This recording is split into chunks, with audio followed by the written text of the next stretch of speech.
One of the craziest animals I remember coming into the shelter was a little Chihuahua who had been through some unfortunate event prior to coming in here. So she was terrified and she was very angry. So animal control brought her in and she was so upset and afraid that she was lunging at our staff and the animal control officer from the back of their vehicle. And she was actually lunging with such force that her teeth were flying out when she hit the cage. So obviously her mouth was pretty bloody. As soon as they could get her off of the vehicle, brought her into surgery so that we could sedate her and do an evaluation of how badly she had damaged her teeth. And she did knock out quite a few. There was quite a few missing teeth. But the craziest thing that I saw, took an x-ray of it, is this picture, and you can see this kind of white substance in here. That's actually her canine tooth, and she punched it back into her nose. So the way that looks on a skull, it would have been one of these upper canine teeth, and she hit her face with such force that canine tooth backed up through her nasal sinuses. So it's sitting about right in here behind the bone. That's definitely the craziest story and the craziest Chihuahua I ever met.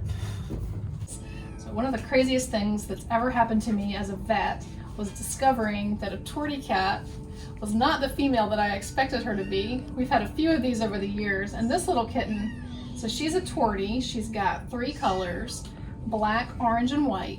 And normally, about 90% of the time, 95% of the time, these kitties are female. They have 2 X chromosomes, and they need the 2 X chromosomes to have those colors.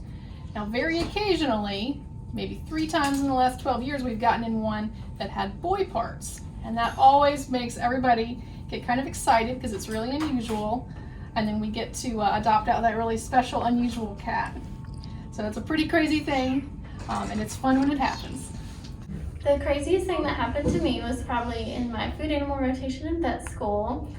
And we had this angry mama cow present for birthing complications, and she got loose as we were putting her into the chute, and she ran around the stalls, ramming all the chute doors. We were holding the door against a 1,000-pound animal. The professors were on top of the stalls trying to direct her where to go, and even a close friend of mine was charged through one of the chute doors and had to go to the hospital. Luckily she was okay, but that was my craziest experience, being chased by a 1,000-pound cow.